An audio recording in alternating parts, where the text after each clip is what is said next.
कहानी एक डार्क गंदी डंजन में स्टार्ट होती है जहां हवा भी भारी लग रही थी। वहां हमारा लड़का रायन सरमन दीवार से बंधा हुआ है और उसको सिर्फ मजे के लिए मार फोएक कर टॉर्चर किया जा रहा होता है। उसका पूरा जिस्म फूला हुआ है, खून बह रहा है, हर जगह जख्म ही जख्म दिख रहे हैं। और यह सब लॉर्ड सांस पार्टन कर रहा है, वही राक्षस जिसने रायोन की बहुत ताकतवर फैमिली को तबाह कर दिया था। रायोन इस दुख भरे नाइटमेयर में इसलिए फंसा क्योंकि बात सीधी सी थी।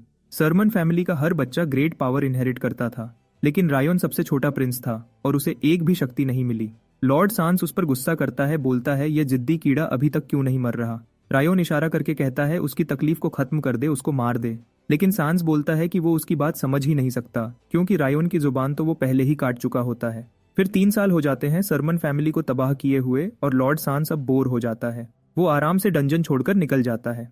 अब रायोन बिल्कुल अकेला रह जाता है और उसको यकीन नहीं होता कि 3 साल गुजर चुके हैं उस दर्द वाले दिन को, क्योंकि उसकी फैमिली इंसानियत की पहली रक्षा रेखा थी। वो डार्क जोन के बॉर्डर पर खड़ी रहती थी जहां से मॉन्स्टर्स लगातार पैदा होते रहते हैं। इसी जिम्मेदारी की वजह से सरमन फैमिली पूरी दुनिया की 5 नोबल फैमिलीज में सबसे स्ट्रांग थी। फिर एक दिन अचानक रायोन के पिता और बड़ा भाई बिना किसी निशान के गायब हो गए। यह उनके डाउनफॉल का स्टार्ट था। लॉर्ड सांस ने इसी चांस का फायदा उठाया। उसने हर गंदा तरीका यूज करके सरमन फैमिली को अंधेरों में ढकेल दिया।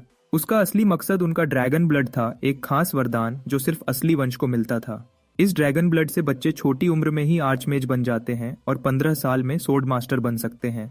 लेकिन एक पुराना श्राप होता है, आर्किन का कर्स, जो इस ब्लेसिंग को पूरी तरह नल कर देता है। यह श्राप हर कुछ सैकड़ों में सिर्फ एक बच्चे पर लगता है और बदकिस्मती से वो बच्चा रायोन था। इसीलिए वो ना मैजिक सीख सका, ना तलवार चला सका। वो सबसे कमजोर बन गया था। फिर वो अकेले बैठकर वो रो रहा होगा है क्योंकि उसकी कमजोरी ने उसकी पूरी फैमिली को खत्म होने दिया। ऊपर से 3 साल तक सांस ने उस पर टॉर्चर और एक्सपेरिमेंट्स किए उसका जीना अजाब बना दिया। अब रायोन इतना थक चुका था कि वो गुस्सा भी नहीं कर सकता था। उसको लगता है मौत पास आ रही है, इसलिए वो आंखें बंद कर देता है ताकि शांति से मर सके। लेकिन किस्मत के प्लान्स कुछ और ही होते हैं। रायोन की आंखें अचानक खुल जाती हैं जैसे वो वापस जी गया हो। वो शॉक में आ जाता है क्योंकि उसको एक पहचाना हुआ चेहरा नजर आता है जो उसे यंग मास्टर बुला रहा होता है। वो समझ ही नहीं पाता कि उसकी मेड और केयरटेकर कॉलिन उसके सामने कैसे जिंदा खड़ी है। जब उसे सब कुछ समझ आने लगता है तो रायन तुरंत कॉलिन को बोलता है कि एक आईना लेकर आओ जल्दी। आईना आते ही वो शॉक में जम जाता है क्योंकि उसमें उसका छोटा सा जवान फेस दिख रहा होता है। वो घबराकर पूछता है अभी कौन सा साल चल रहा है और कॉलिन साल कंफर्म करती है। रायन को लगता है जमीन उसके पैरों के नीचे से निकल गई हो। उसे यकीन हो जाता है कि वो वक्त में पीछे लौटाया गया है जब वो सिर्फ 12 साल का था और यह साल कोई आम साल नहीं था बल्कि यहीं से उसकी जिंदगी तबाह होना शुरू हुई थी। इसी वक्त पार्टन फैमिली ने पहली बार उसके खिलाफ चाल चली थी। उसे याद आता है कि गोल्डन लॉर्ड ने मरने से पहले उसकी विश पूरी करने का वादा किया था और अब सब कुछ क्रिस्टल क्लियर हो जाता है कि वो वाकई दोबारा शुरुआत में भेजा गया है। तभी एक बड़े इज्जत वाले आदमी कमरे में आते हैं और कॉलिन तुरंत उन्हें देखकर झुक जाती है। रायन पहचान लेता है कि यह अलेजांद्रो है जो उसके घर का सबसे ज्यादा रिस्पेक्टेड नाइट कमांडर था।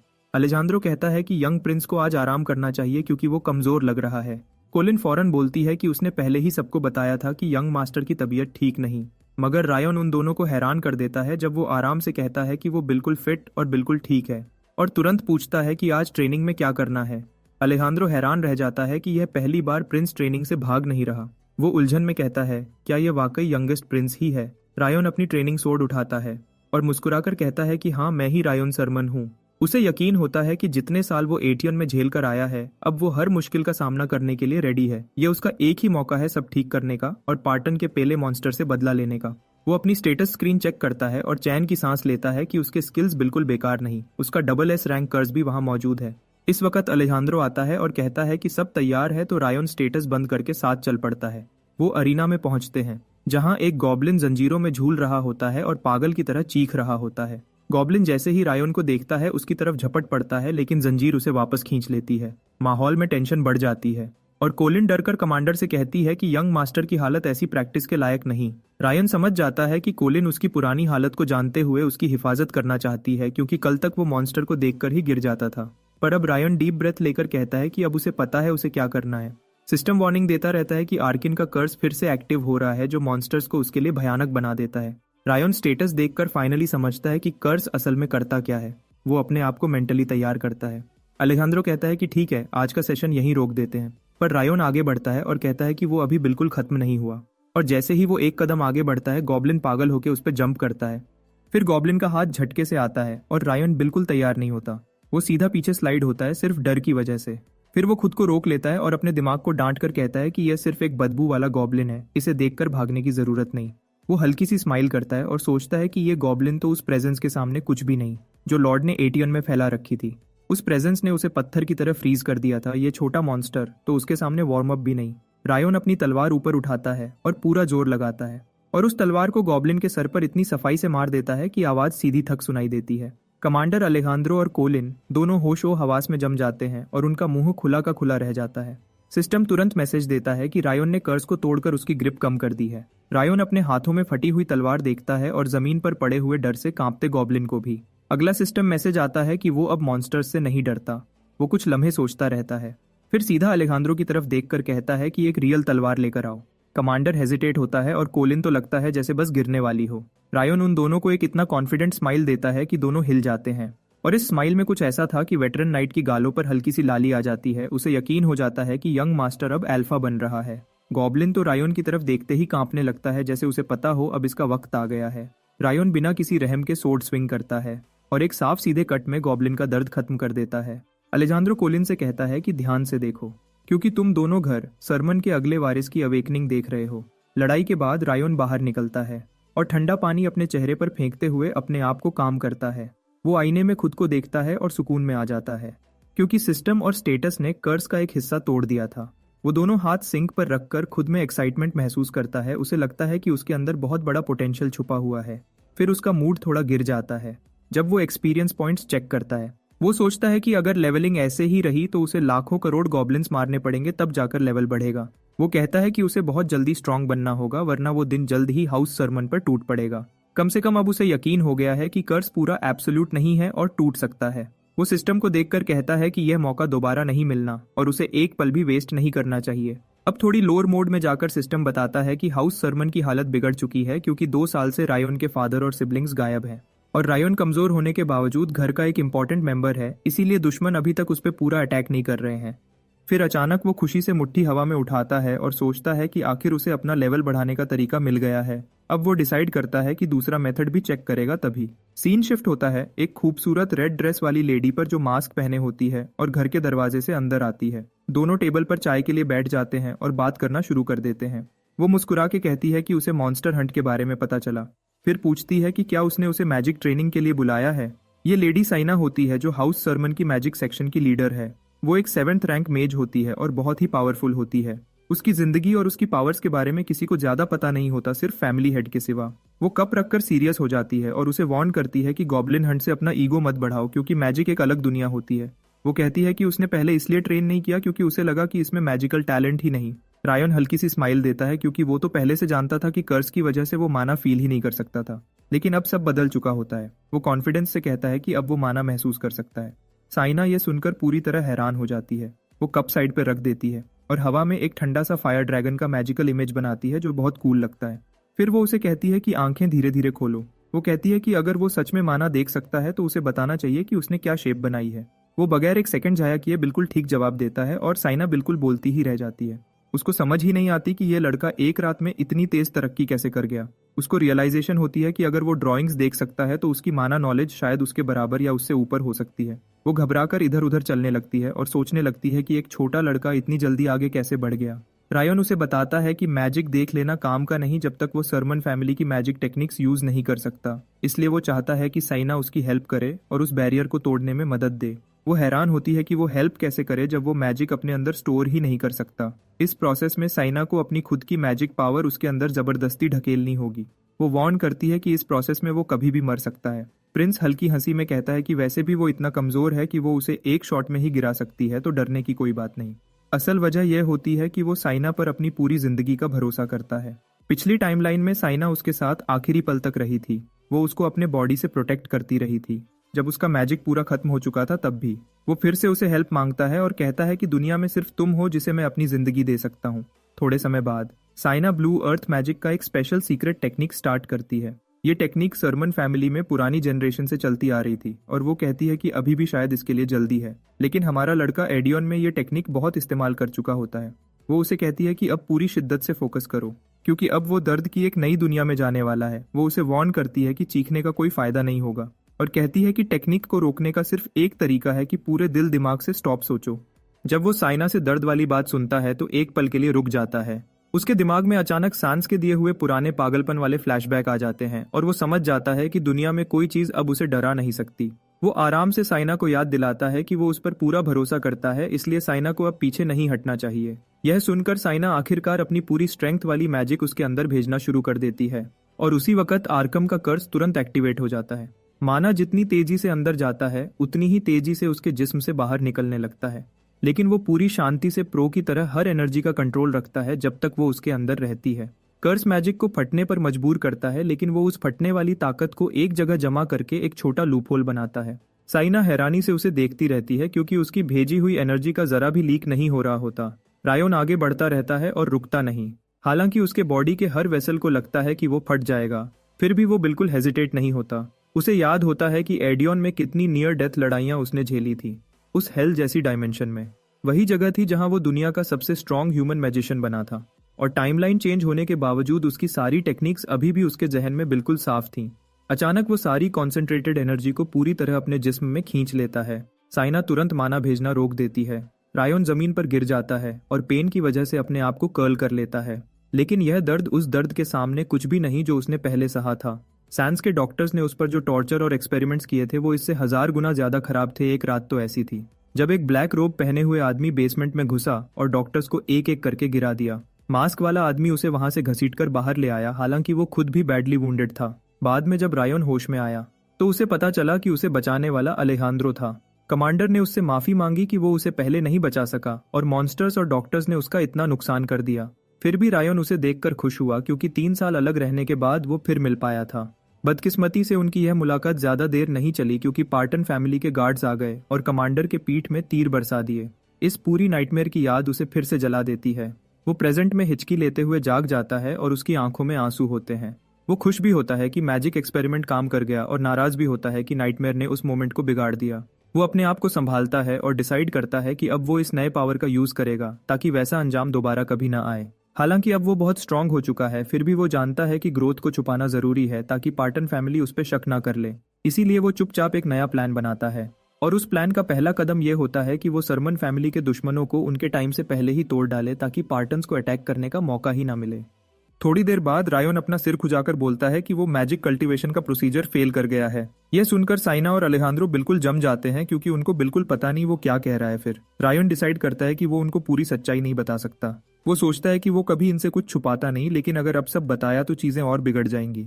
वो अपने हाथ फ्लेक्स करता है और कहता है कि उसने पूरी कोशिश की, लेकिन अब उसे एक जर्रा भी माना फील नहीं हो रहा।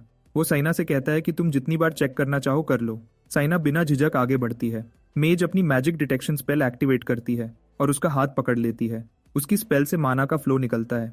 साइना हैरान होकर बोलती है कि यह रिजल्ट तो इम्पॉसिबल है। रायोन शांत चेहरा बनाकर हल्का सा स्माइल करता है। साइना हाथ पीछे खींचकर कंफर्म करती है कि उसके बॉडी में कहीं भी माना का कोई निशान नहीं।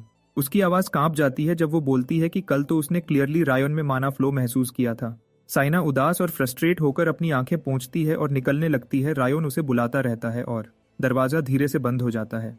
अलेहांद्रो उसकी तरफ मुड़कर बोलता है कि रात की ट्रेनिंग तो अभी बाकी है। फिर रायोन हल्की सी घबराहट वाली स्माइल देता है और कहता है कि वो यह भी नहीं कर सकता। उसने एक अधूरा एक्सक्यूज दिया कि पिछली ट्रेनिंग के बाद उसने ठीक से खाना नहीं खाया और कॉलिन इस बात को कंफर्म कर देगा। यह सुनकर नाइट कमांडर अलेहांद्रो का चेहरा काला पड़ जाता है और वो अपनी ही छोटी सी डिप्रेशन में डूब जाता है। 2 महीने गुजरते हैं। कॉलिन जोर से रायोन के रूम का दरवाजा खोलता है और आंसुओं के साथ बोलता है कि आज भी वो बाहर नहीं निकला। घर में अब सारी जिम्मेदारी लेडी ऑफ द हाउस संभाल रही है, लेकिन वो भी धीरे धीरे थक रही है। कॉलिन वापस किचन जाता है। सर्वेंट्स पूछते हैं क्या प्रिंस ने फिर मना कर दिया बाहर आने से। बटलर सांस भरता है और कहता है 3 महीने हो गए जब यंग मास्टर ने गॉब्लिन मारा था, अब तो अलेहांद्रो को भी जवाब नहीं देता। एक और मेड कहती है लोग अक्सर अपने आप को खो देते हैं जब वो जल्दी बदलने की कोशिश करते हैं। इस लड़के से उम्मीद लगाना बेकार है। कॉलिन गुस्सा होकर उस मेड को टोकता है और रायन का साथ देता है। कहता है कि उसने उस दिन अपनी पूरी कोशिश की थी। मेड चुप हो जाती है जब लोग रायन को उसके पुराने निकनेम से बुलाते हैं, सरमन फैमिली का बैड लक, और शहर में तो लोग उसको यूजलेस रबिश तक बोलते हैं। उसकी लॉयल मेड चिढ़कर बोलती है कि वो सिर्फ 12 साल का है, लेकिन बटलर कहता है कि नोबल्स के लिए एक्सपेक्टेशन सब कुछ होती है। मेड बताती है कि घर के लोग एक एक करके क्विट कर रहे हैं। बटलर भी जल्दी जॉब छोड़ने का प्लान बना रहा है। वो कॉलिन से पूछता है कि वो क्या करेगी, लेकिन कॉलिन चुप रहती है। सीन शिफ्ट होता है रायन की तरफ, जो मीडियम रेयर स्टेक एंजॉय कर रहा है। उसे लगता है खाने की क्वालिटी गिर रही है, मतलब सब कुछ बिगड़ने वाला है। लेकिन पैनिक करने के बजाय वो डेविल जैसी स्माइल देता है। उसे लगता है कि सब कुछ बिल्कुल उसकी इच्छा के मुताबिक हो रहा है। वो सोचता है कि पहले वाला रायन तो सब ठीक करने में लग जाता था, लेकिन अब वो धीरे धीरे अपने हिसाब से सब होने देगा। अब रायन ओल्ड रायन जैसा बिल्कुल नहीं रहा। अब वो प्लान बनाता है कि चुपचाप कमजोर बनकर रहे ताकि हर दुश्मन समझे कि वो बेकार है। फिर जैसे ही मौका मिलेगा वो बिना दया किए एक ही वार में सबको खत्म कर देगा। उसे याद आता है कि सरमन फैमिली की तबाही उस दिन शुरू हुई जब घर का सरबराह गुम हो गया और उसे ढूंढने गई टीम भी कभी वापस नहीं आई। उसके बड़े भाई भी इसी तरह गायब हो गए और धीरे धीरे उनकी फैमिली का खजाना खाली होता गया। ट्रेनिंग ग्राउंड जो पहले लोगों से भरा रहता था, अब वहां सिर्फ चंद कमजोर नाइट्स रह गए होते हैं। जिन ताकतवर फैमिलीज ने कभी उनके साथ रिश्ते जोड़ने की उम्मीद रखी थी, वो भी चुपचाप उनसे दूर हो गई थीं।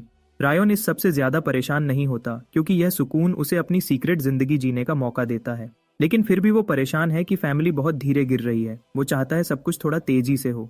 इसी वक्त कॉलिन दौड़ती हुई कमरे में आती है और चीख कर कहती है कि ट्रेनिंग का वक्त हो गया, नाइट कमांडर तुम्हारा इंतजार कर रहा है। यह सुनते ही उसका मूड तुरंत खराब हो जाता है। वो कहता है कि आज भी ट्रेनिंग स्किप करेगा। कॉलिन उसकी बात नहीं सुनती और उसकी चादर खींच लेती है। फिर वो पूरी हिम्मत से उसकी तरफ बढ़ती है और रायन को ब्राइडल स्टाइल में उठा लेती है और कहती है कि वो इस फैमिली को कभी नहीं छोड़ेगी और हमारा हीरो आराम से इस फ्री राइड का मजा लेता रहता है। ट्रेनिंग ग्राउंड पर अलेहांद्रो उसे डांटता है कि वो तलवार इतनी खराब चलाता है। अलेहांद्रो कहता है कि तलवार चलाना तो बहुत सिंपल काम है। रायन हल्का सा सांस भरता है और सोचता है कि यह बुढ़ा अभी तक उससे उम्मीद लगाए बैठा है। वो चाहता है एक दिन इस वफादारी का बदला दे, पर वो अपनी हिडन ट्रेनिंग किसी को दिखा नहीं सकता। इसीलिए वो एक बॉडी चेंज स्किल यूज करता है ताकि असली जिस्म छुपा रहे, पर उसकी स्किल अभी कमजोर होती है। अचानक सिस्टम बताता है कि उसका स्टैमिना बढ़ गया है। यह सुन के उसकी आंखें खुली रह जाती हैं। वो तुरंत बाथरूम का बहाना बनाकर वहां से भाग जाता है और नाइट कमांडर को कंफ्यूज छोड़ देता है। शीशे में देखकर वो कंफर्म करता है कि स्किल तेजी से मूव करते ही टूट जाती है। वो अपनी स्टेटस विंडो खोलता है और खुशी से मुस्कुराता है कि उसकी हिडन ट्रेनिंग अब असर दिखाने लगी है। वो सोचता है कि वो जल्दी ही लेवल 20 तक पहुंच जाएगा और स्टैट्स यूज करके गोस्ट क्लास अनलॉक करेगा, बिल्कुल वैसे ही जैसे उसने गुलग में किया था। तभी वो देखता है कि अलेहांद्रो किसी से बात कर रहा है। वो सोचता है शायद कोई गेस्ट आया है। रायन उस आदमी को पहचान लेता है। वो ट्रूनो है जो सरमन फैमिली का जनरल मैनेजर है। वो माफी मांगता है कि उसने परेशान किया। ट्रूनो उसे एक स्क्रोल देता है और रायन को लगता है कि हालात थोड़े अलग हैं, लेकिन इवेंट्स अभी भी वही चल रहे हैं। अलेजांद्रो पहले ही समझ जाता है कि क्या होने वाला है। दूसरी तरफ रायन स्क्रोल करता रहता है। लेटर में लिखा होता है कि डारेन किंगडम का दूसरा शहजादा काइल उसे अपनी बर्थडे सेलिब्रेशन में बुला रहा है। रायन हल्की सी स्माइल देता है क्योंकि उसके प्लान का आखिरी हिस्सा भी अब जगह पर आ गया होता है। कुछ ही देर बाद हमारा शहजादा आधी नींद में डैरेन फैमिली की बर्थडे पार्टी के लिए रवाना हो जाता है। कल रात कॉलिन ने उसे बहुत धूमधाम से तैयार किया ताकि वो सबसे ज्यादा हैंडसम लगे। कॉलिन खुद भी साथ जाना चाहती थी, पर वो और बाकी रिटेनर्स उसके साथ नहीं जा सकते। नाइट कमांडर को अचानक बॉर्डर पर होने वाले मॉन्स्टर अटैक को रोकने भेज दिया गया। यह हमला बिल्कुल अचानक हुआ था। साइना को भी तुरंत घर बुलाया गया क्योंकि उसकी माँ ने उसे फौरन लौटने का हुक्म दिया। आखिर में सिर्फ एक बड़े घर का 12 साल का लड़का जिसके सोशल स्किल्स पूरे टूटे हुए हैं, अकेला ही पूरी सरमन फैमिली को रिप्रेजेंट करने निकलता है। ट्रूनो उसे तसल्ली देता है कि डैरेन फैमिली इतनी बेवकूफ नहीं कि कोई मसला खड़ा करे, लेकिन रायन समझता है कि यह हिफाजत सिर्फ उस सरमन फैमिली के लिए होती जो कभी ताकतवर थी। अक्सर उनकी फैमिली किसी रिटेनर को भेज देती थी ऐसी फजूल पार्टीज में, लेकिन अब घर की हालत देखकर यंग मास्टर को खुद ही जाना पड़ रहा है। वो इस बात को बुरा नहीं मानता क्योंकि उसे महसूस होता है कि फैमिली के जल्दी टूटने का एक हिस्सा उसकी वजह से भी है। कुछ घंटों बाद उसकी कैरेज डैरेन हाउसहोल्ड के बाहर रुकती है। वहां खुद काइल डैरिंग उसका इंतजार कर रहा होता है और पूरी मेड्स की ट्रूप उसे वेलकम करने के लिए खड़ी होती है। ट्रूनो रायन की जगह उनके शानदार वेलकम का शुक्रिया अदा करता है, लेकिन रायन फील करता है कि हजारों नजरें सीधी उस पर लगी हुई हैं। रिसेप्शन से गुजरते हुए वो लोगों को सरमन फैमिली की तबाही के अजीब अजीब अफसाने और रूमर्स करते सुनता है। फिर हमारे शहजादे के लिप्स पर हल्की सी स्मर्क आ जाती है क्योंकि यह सब कुछ उसके प्लान का हिस्सा था। वो सब नोबल्स को बहुत कमजोर सी हेलो करता है जिसमें ना क्लास होती है ना रिस्पेक्ट। ये इतना बोल्ड पावर मूव होता है कि आसपास के सब लोग परेशानी में अपने चेहरे पकड़ लेते हैं। थोड़ी देर बाद डाइनिंग हॉल में उसके एस्कॉर्ट टीम का एक बंदा कहता है कि यंग प्रिंस ने पिछले 5 दिन कमरे से कदम तक बाहर नहीं रखा। पार्टी से एक हफ्ता पहले आने का मकसद दोस्ती बनाना होता है, लेकिन टीम कैप्टन उसे उम्मीद कम रखने को कहता है और रिसेप्शन में होने वाली रायन की तबाही का जिक्र करता है। वो मानता ही नहीं कि लड़का कमरे में बंद होकर बैठा हुआ है क्योंकि बाहर अमीर लोगों का खाना पड़ा हुआ है और बहुत ज्यादा खूबसूरत नोबल लड़कियां घूम रही हैं। तभी एक बंदा अंदर आता है और कैप्टन को कहता है कि अपने लोग जमा करो क्योंकि यंग मास्टर आज बैंकेट में हिस्सा लेगा। दोनों खुशी मनाते हैं कि चलो अच्छी चीजें मिस नहीं होंगी। वो बंदा उन्हें यह भी कहता है कि प्रॉपर रिपोर्ट रेडी रखना और जो भी मिस्टेक प्रिंस ने की हो उसे छुपाना। रायन इस वक्त तक चुपचाप कमरे में ट्रेनिंग कर रहा होता है और परफेक्ट वक्त का इंतजार कर रहा होता है। बैंकेट को उसने इसलिए यूज किया ताकि वो अपने एस्कॉर्ट्स को छोटी सी रिश्वत देकर रिपोर्ट सुधार ले, लेकिन इसका असल प्लान कुछ और ही होता है, क्योंकि बैंकेट का दिन वही दिन होता है जब उसकी जिंदगी का सबसे बड़ा दुश्मन डैरन हाउसहोल्ड में दाखिल होता है। पूरी जगह पर बातें कर रही औरतें अचानक चुप हो जाती हैं। जब लॉर्ड सांस हॉल में कदम रखता है, हर इंसान उससे नजर मिलाने से बच रहा होता है। ट्रूनो भी उसकी तरफ देखने से बचने की कोशिश करता है, लेकिन सांस सीधा उसकी तरफ आता है बिना रुके। ट्रूनो मजबूरन उसकी तारीफ करना शुरू कर देता है, पर सांस टाइम बर्बाद नहीं करता। वो सीधा बोलता है कि उसने सुना है कि माइटी रायन सरमन भी यहाँ आया हुआ है। सांस कहता है कि वो उस लड़के से मिलना चाहता है। ट्रूनो प्रिटेंड करता है कि जैसे उसे कुछ पता ही नहीं है। फिर सांस सीधा बोल देता है कि वो सरमन फैमिली की सबसे बड़ी गलती की बात कर रहा है जो उनकी बर्बादी का कारण बनेगी। ट्रूनो ये सुनकर हिल जाता है। उसे पता है कि सांस फैमिली का सबसे टैलेंटेड मेज होने की वजह से बहुत प्रेशर में रहता है, लेकिन उसने कभी एक्सपेक्ट नहीं किया था कि सांस सरमन हेड के अगेंस्ट इतनी बड़ी बात डैरन फैमिली के एरिया में बोल देगा जहां उनकी फुल अथॉरिटी होती है। अचानक सांस पलटी मार देता है और कहता है कि यह रूमर झूठा है, वो यहाँ सिर्फ इस फूलिश रूमर को गलत प्रूव करने आया है। ट्रूनो बात कबूल नहीं करता क्योंकि सांस पूरे कॉन्टिनेंट का सबसे बड़ा गंदा बंदा माना जाता है। लोग कहते हैं कि सांस ने 7 साल की उम्र में शराब पीना शुरू कर दिया था और अपने ही एक आदमी को मार दिया था। तभी हमारा बॉय एक जबरदस्त एंट्री देता है अपने एस्कॉर्ट्स के साथ। उसे देख के सांस खुशी से भड़क उठता है।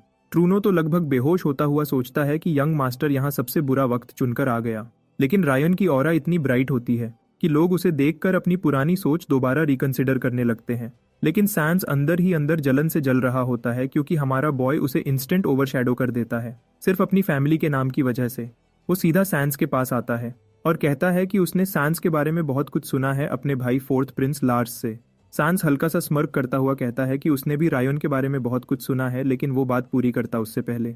प्रिंस काम टोन में बोलता है कि सांस बहुत ही काइंड इंसान है। फिर वो एकेडमी की फेमस कहानियां सुनाता है जहां सांस को कुछ महीने बाद ड्रॉप आउट होना पड़ा था और रायन स्मूथ तरीके से सारी सिचुएशन रिवर्स कर देता है। वो कहता है कि सांस ने एक बेचारे बच्चे को बुली से बचाया था और एक लड़की को भी हेल्प की थी जिसे एक शेमलेस लड़का परेशान कर रहा था। सांस का गुस्सा अंदर ही अंदर उबल रहा होता है, लेकिन हमारे बॉय का फाइनल ब्लो अभी बाकी होता है जब वो कैजुअली उसके घुटने का जिक्र करता है। ट्रूनो तुरंत बीच में आकर सिचुएशन को संभालता है और प्रिटेंड करता है कि सांस ने लार्स को इंजर्ड नी के लिए दवा दी थी। फिर वो जल्दी से प्रिंस को वहां से ले जाता है ताकि कोई मसला ना बने। हमारे बॉय को बहुत सुकून होता है क्योंकि वो सांस को अच्छी तरह रोस्ट कर चुका होता है। सांस इसको सीधा वॉर का अनाउंसमेंट समझ लेता है, लेकिन ये तो सिर्फ हमारे बॉय के प्लान का दूसरा स्टेप होता है। अपने रूम में सांस का सब्र टूट जाता है। वो गुस्से में फ्लावर पॉट तोड़ देता है और गुस्से से चिल्ला चिल्लाकर हमारे हीरो को गालियां देता रहता है और पूरी बात को याद करके और भी फ्रस्ट्रेट होता है। उसे रियलाइज होता है कि लार्स को शायद ये पता चल गया है कि वो एकेडमी छोड़कर नहीं गया था बल्कि एक्सपेल हुआ था। वो गुस्से में अपना सिर पकड़ लेता है। वो खुद से कहता है कि घुटने वाली बात कभी भी बाहर नहीं आनी चाहिए। फ्लैशबैक होता है जहां वो मुश्किल से अपनी काम एक्सप्रेशन को कंट्रोल कर रहा होता है। लार्स के आसपास लाइटनिंग मैजिक घूम रहा होता है और वो सांस को बोलता है कि इस बार उसने बहुत बड़ी गलती करी है। सांस बहाने बनाता है, कहता है कि उसे नहीं पता था कि वो लड़की लार्स की पार्टनर है, वो तो सिर्फ उस कॉमन गर्ल को ग्रीट कर रहा था। फिर लार्स अपने छोटे भाई रायन का बड़ा भाई होने के नाते बिल्कुल ठंडा रहता है और सांस को याद दिलाता है कि एकेडमी में सबसे पहले हर कोई एक स्टूडेंट होता है। फिर वो उसे हुक्म देता है कि अभी के अभी घुटनों पर बैठ जाओ। लार्स उसे वार्न करता है कि अगर उसने दिल से माफी नहीं मांगी तो पूरा पार्टन घराना तबाह हो जाएगा और वो खुद सांस को मिटा देगा। सांस इंसल्ट फील करता हुआ घुटनों पर गिर जाता है और लार्स की लाइटनिंग उस पर बिल्कुल पॉइंटेड रहती है। रियलिटी में वापस आकर सांस एक और गुस्से भरी चीख निकालता है। वो खुद से कहता है कि उसे अपना प्लान जरूर कंटिन्यू रखना है और कसम लेता है कि वो लार्स के छोटे भाई को हमेशा के लिए चुप करा देगा। कुछ देर बाद वो खुद को फोर्स करता है काम होने के लिए और कहता है कि एक दिन वो जरूर रायन से बदला लेगा। फिर दरवाजे पर हल्की सी नॉक होती है और वो एंट्री की इजाजत देता है। एक शख्स कमरे में आता है जिसे देखकर सांस जरा शॉक होता है क्योंकि इस तरह की विजिट की उसे बिल्कुल उम्मीद नहीं थी। वो शख्स और कोई नहीं ट्रूनो हिल्डा होता है। टाइम स्किप होता है प्रिंसेस पार्टी के बाद जहां हमारा हीरो अपने कैरेज में घर लौट रहा होता है। वो सोच रहा होता है कि इवेंट में उसने अपने तमाम गोल्स पूरे कर लिए और नोबल्स पर भी अच्छा इंप्रेशन छोड़ा है। उसे और ज्यादा खुशी होती है कि उसने सांस को जो चिढ़ाया था वो बहुत जल्दी उसके प्लान में फंस गया। ट्रूनो बोलता है कि यंग मास्टर ने बैंकेट में कमाल कर दिया और उसे लगा कि सरमन हाउस में अब भी उम्मीद बची है। रायन फौरन उसकी बात काट देता है और कहता है कि उसने कोई खास कनेक्शंस नहीं बनाए बल्कि हाउस ऑफ पार्टन के साथ तो सिचुएशन और भी खराब कर दी। जनरल मैनेजर तुरंत अपनी बात सुधारता है और कहता है कि सांस के खिलाफ जो स्पीच यंग मास्टर ने दी वो टॉप लेवल थी। हमारा हीरो हल्का सा मुस्कुराता है और कैरेज के सेंटर में एक बटन दबाता है। ट्रूनो कंफ्यूज होता है और पूछता है ये क्या हो रहा है। वो घबराकर पूछता है कि यंग मास्टर ने साउंड प्रूफ स्पेल क्यों एक्टिवेट किया। रायन सीधा बोलता है कि अगर ट्रूनो को वाकई उम्मीद होती तो वो कभी हाउस के साथ गद्दारी नहीं करता। ट्रूनो पसीना पसीना हो जाता है और खड़े होने की कोशिश करता है और पूछता है यंग मास्टर का मतलब क्या है। हमारा बॉय कहता है कि उसका क्राइम माफी के लायक नहीं है, लेकिन वो इसको छोड़ रहा है क्योंकि ये गलत काम उसने हाउस सरमन के लिए किया था। जनरल मैनेजर नीचे देखते हुए पूछता है रायन को ये सब कैसे पता चला। फिर रायन कहता है कि ट्रूनो के पास अब एक चॉइस है और वो अपना फैसला उसी तरह करे जैसे वो हमेशा करता था। कैरेज आगे चलती रहती है। रायन उसे अपना सीक्रेट प्लान बता देता है जो वो अब तक छुपा कर रखा था। यह आइडिया सुनकर मैनेजर शॉक हो जाता है और सिर्फ रायन को हैरानी से देखता रहता है और सोचता है कि इतने छोटे लड़के का दिमाग इतना बड़ा प्लान कैसे बना सकता है। मैनेजर अपना चेहरा हाथ में छुपा लेता है और रो पड़ता है। कहता है कि उसका दिल कर रहा है कि वो जोर से चिल्लाए और इस किड पर फख्र करे। रायन उसके डिसीजन से खुश होता है और कहता है कि वो लोग अब कैपिटल से बाहर निकल चुके हैं। ट्रूनो उसे दोबारा देखता है और सोचता है कि यह लड़का इतना काम कैसे रह सकता है जब उसे पता है कि आगे क्या होने वाला है। अचानक ट्रूनो को समझ आता है कि यंग मास्टर के चेहरे पर मुस्कुराहट नहीं बल्कि कुछ और है। वो महसूस करता है कि वो एक तेज और खूनी इरादा है जो रायन के फेस पर चमक रहा है।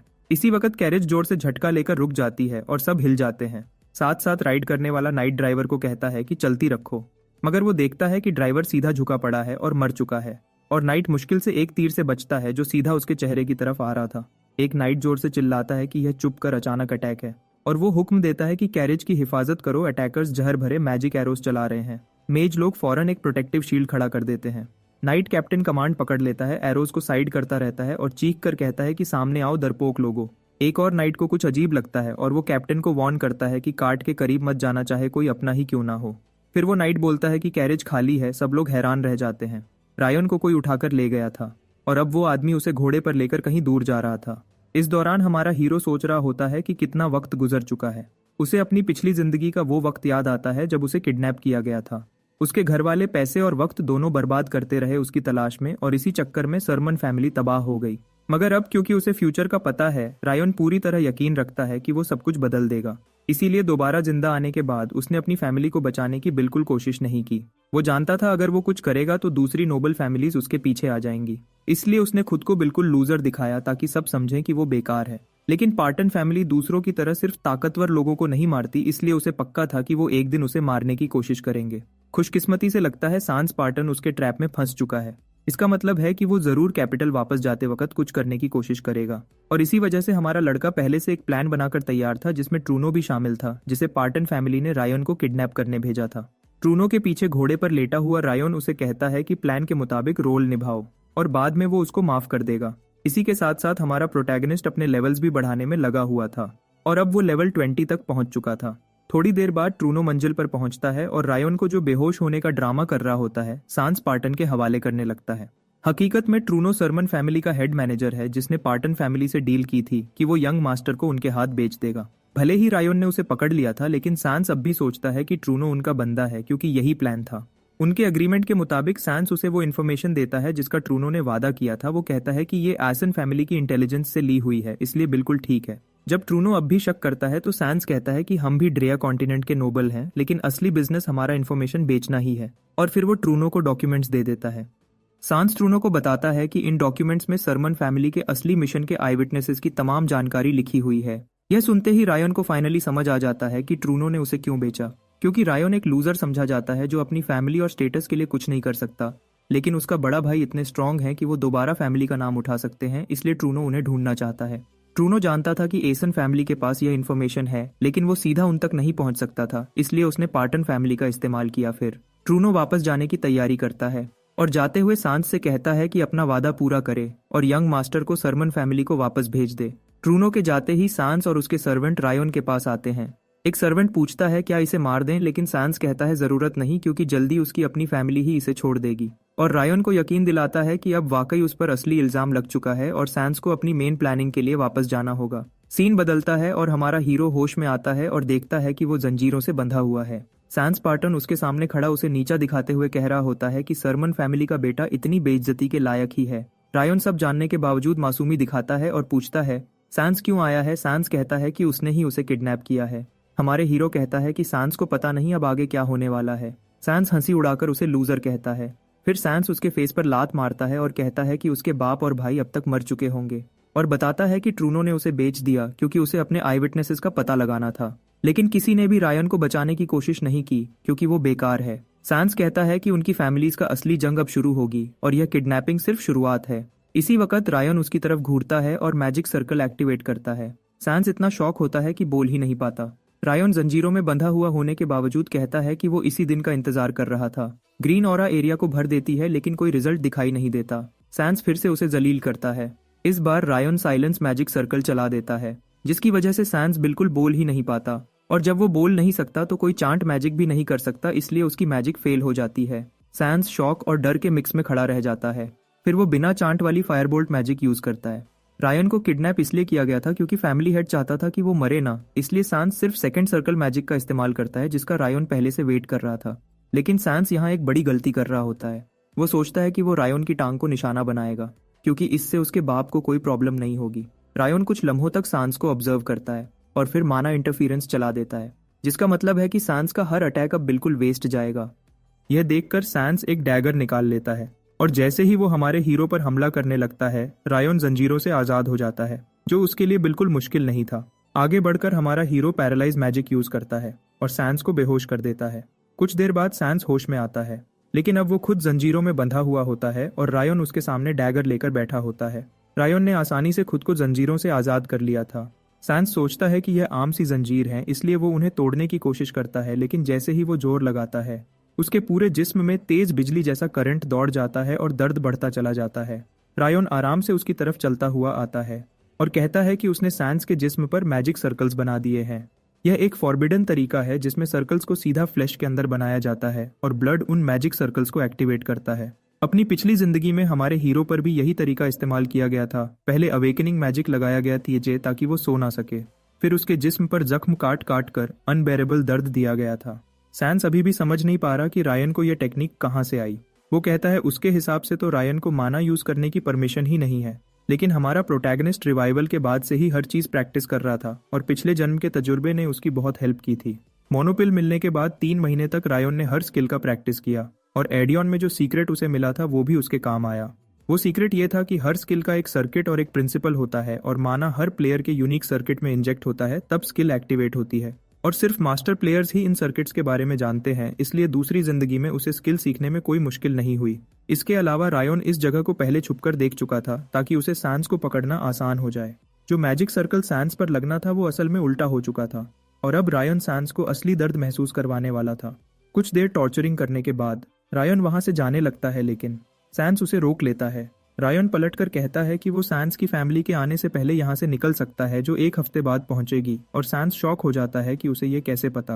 रायन बताता है कि उसने सैंस को अपने सर्वेंट्स को हुक्म देते सुना था कि 1 हफ्ते बाद वापस आना। सच समझकर सैंस झूठ बोलना शुरू करता है कि उनकी लोग तो अभी किसी भी वक्त पहुंच जाएंगे, लेकिन रायन को पता होता है कि सैंस झूठ बोल रहा है, क्योंकि अगर उसकी लोग अभी आने वाले होते तो सैंस रायन को रोकने की कोशिश करता ताकि वो मिलकर उसे मार सके, ना कि सच बताए। सैंस बहुत कोशिश करता है कि रायन उसकी बात मान ले, लेकिन रायन वहां से निकल जाता है और कहता है कि वो कल फिर आएगा।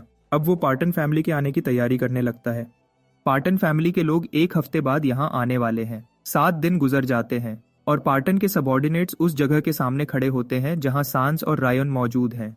लीडर पूछता है क्या इस दौरान सैंस से कोई राब्ता हुआ था। एक आदमी जवाब देता है कि यंग मास्टर से कांटेक्ट तो नहीं हुआ, लेकिन पूरे हफ्ते उन्होंने सब रास्तों पर नजर रखी थी। लीडर बिल्डिंग के अंदर चला जाता है क्योंकि फैमिली हेड का हुक्म है कि सरमन का बच्चा फौरन वापस लाया जाए। बाकी लोग उसके साथ चलने की कोशिश करते हैं, मगर वो उन्हें पीछे रुकने का हुक्म देता है। सीढ़ियां उतरते हुए वो आदमी कुछ अजीब महसूस करता है, मगर जैसे ही वो मैजिक सर्कल पर कदम रखता है, सर्कल फौरन उस पर हमला कर देता है। अपनी हिफाजत के लिए वो एक्सा बैरियर लगा लेता है। अब उसे यकीनन लग रहा है कि यंग मास्टर के साथ कुछ हो चुका है।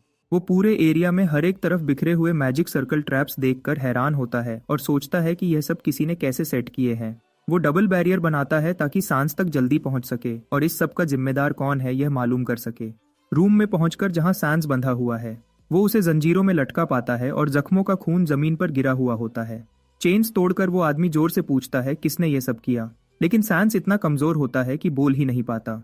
दूसरी तरफ हमारा हीरो भी वहां होता है, जो एक कोने में रस्सी से बंधा हुआ पड़ा होता है। सैंस हीलिंग पोशन मांगता है, लेकिन वो आदमी पहले भागने को जरूरी समझता है क्योंकि एरिया में बहुत सारे ट्रैप्स होते हैं और दुश्मन का पता नहीं था। उसे ये भी समझ नहीं आ रहा कि जिसने सैंस को इतना टॉर्चर किया उसने रायन को साथ क्यों नहीं लिया। लगता है कोई और मोटिव है। ये बात उसे और भी शक में डाल देती है। इसी वक्त सैंस पार्टन मुश्किल से बोल पाता है और कहता है कि ये सब रायन सरमन ने किया है। हमारे हीरो इस वक्त कोने में बेहोशी का नाटक कर रहा होता है। जब वो आदमी उस पर मैजिक यूज करने के लिए आगे बढ़ता है, तभी असली रायन पीछे से सामने आ जाता है। और दिखाता है कि जो कोने में पड़ा था वो सिर्फ इल्यूजन मैजिक का डिकॉय था। रायन फौरन उस आदमी पर हमला करता है और कहता है पहले मुझसे लड़ो। जंग शुरू हो जाती है और दोनों तरफ से अटैक्स का तबादला होता है। कुछ देर बाद पार्टन फैमिली का वो आदमी रायन को एक बहुत भारी मुक्का मारता है। रायन के मुंह से खून निकलता है और वो जमीन पर गिर जाता है। जब हमारा हीरो जमीन पर पड़ा होता है वो आदमी कहता है कि भले ही मैं तुम्हें मार नहीं सकता लेकिन तुम्हें वैसे ही दर्द दे सकता हूँ जैसा सांस को दिया था। अचानक सांस एक डैगर उठाता है और उसे सीधा उस आदमी की गर्दन में घुसा देता है। असल में ये रायन होता है जो सोल ट्रांसफर यूज करके सैंस के जिस्म में आ चुका होता है। और इस टेक्निक का सबसे बड़ा पॉइंट ये होता है कि जिसको भी सोल ट्रांसफर आता हो वो अपना असली जिस्म भी कंट्रोल कर सकता है। हमारे हीरो कहते हैं कि ये उनका असल छुपा हुआ ट्रम्प कार्ड है। उस अटैक के बाद वो आदमी मर जाता है। फिर हमारा हीरो उठकर खड़ा होता है, एक हीलिंग पोशन उठाता है और उसे अपने जख्मों पर डालता है। आगे बढ़ते हुए वो खुश होता है कि उसने पार्टन फैमिली का हाई लेवल आर्चमेज मार दिया है। सिस्टम तुरंत बताता है कि उसका लेवल बढ़कर 25 हो गया है क्योंकि उसने क्वेस्ट कंप्लीट कर लिया है। वो अभी भी समझने की कोशिश कर रहा होता है कि लेवल इतनी जल्दी कैसे बढ़ गया, मगर इस वक्त रायन को पता होता है कि पहले एक और काम जरूरी है। फिर वो आर्चमेज की लाश को एक अलग कमरे में घसीट कर ले जाता है और उसे लकड़ी के बेड पर रख देता है। सर्किट अभी भी आर्चमेज की रूह से कनेक्टेड होता है, जिसका मतलब है कि वो सांस के जिस्म में होते हुए भी माना यूज कर सकता है। तो रायन प्लान करता है कि मोर को रिमूव करके अपना लेवल इतना कम करे कि वो असैसिन के हिडन जॉब शैडो की जरूरत पूरी कर सके। आखिर वो इस प्लान में कामयाब हो जाता है और अब उसके पास कुछ लेवल्स बचे रहते हैं। उसके पास 2 और ट्राइज होती हैं। इनमें से दूसरी ट्राई पर भी वो सक्सेसफुल हो जाता है। प्लान बस इतना ही होना था, मगर आर्चमेज को हराकर रायन सोचता है कि अब वो तीसरी एडवांसमेंट भी ट्राई करे ताकि गोस्ट नाम का हिडन जॉब हासिल कर सके। ये वही हाई लेवल जॉब है जिसने एडियन को सबसे ताकतवर बनाया था और हमारा हीरो समझता है कि वो भी इसे ले सकता है। लेकिन इस जॉब की रिक्वायरमेंट रूह के साइज से जुड़ी होती है जो रिस्की होती है। मगर रायन रिस्क लेने को रेडी होता है और तीसरी एडवांसमेंट शुरू कर देता है। बड़ी मुश्किल और अपनी रूह कुर्बान करने जैसी स्ट्रगल के बाद वो कामयाब हो जाता है और सिस्टम उसे एडवांसमेंट बताने ही वाला होता है। हमारे हीरो को अंदर से बहुत ज्यादा घबराहट महसूस होती है। खुशकिस्मती से वो इस टेस्ट में भी पास हो जाता है और pattern level ghost job holder बन जाता है। ये जॉब लेवल हीरो ने पहले कभी नहीं देखा होता, पर वो अंदाजा लगाता है कि शायद ये नॉर्मल गोस्ट जॉब की अपग्रेडेड फॉर्म होगी। अब जब रायन पूरे प्लान में कामयाब हो जाता है तो वो वापस अपने असल मिशन पे फोकस करता है। आर्चमेज को मारना भी इसी प्लान का हिस्सा होता है क्योंकि गोस्ट जॉब के दौरान रायन की अपनी स्ट्रेंथ बढ़ जाती है। आगे बढ़ते हुए हमारा हीरो लिच क्रिएशन एक्टिवेट करता है। ये वो प्रोसेस होता है जो नॉर्मली लेवल 70 नेक्रोमैंसर करता है, लेकिन इसे एक 7 सर्कल मेज भी यूज कर सकता है। लिच क्रिएशन फेल हो जाती है तो सिस्टम स्पेशल अनडेड क्रिएशन को एक्टिवेट कर देता है। थोड़ी देर के बाद एक ह्यूमनॉइड जैसी मखलूक रायन के सामने अपीयर होती है। अनडेड क्रिएट होने के बाद सिस्टम हमारे हीरो से पूछता है कि वो इस अनडेड का क्या नाम रखना चाहता है। जैसे ही क्रिएशन कंप्लीट होती है अचानक एक धमाका होता है। इस धमाके से सबऑर्डिनेट्स पूरी तरह अलर्ट हो जाते हैं। कुछ वक्त बाद हमारा हीरो सैंस के जिस्म में होता हुआ बिल्डिंग से बाहर निकलता है और रायन का असली जिस्म उसके कंधे पर होता है। बाहर निकलते ही वो सबको बताता है कि आर्चमेज ने उनको धोखा दिया था और यह सब उसकी वजह से हुआ। वो कहता है कि उसने आर्चमेज को एक आर्टिफैक्ट से बांध दिया है, लेकिन हमें जल्दी करनी होगी वरना बाइंडिंग टूट सकती है। इस दौरान वो प्लान करता है कि रायन का जिस्म वापस उसके घर वालों को दे। हॉर्स पर बैठकर वो सबको कहता है कि आर्चमेज को रोक कर रखो जब तक वो हेल्प भेजता है, और अगर वो कामयाब हो गए तो उनको रिवॉर्ड मिलेगा। जैसे ही हमारा हीरो राइड करता हुआ दूर जाता है, यह उनका यंग मास्टर को देखने का आखिरी वक्त होता है।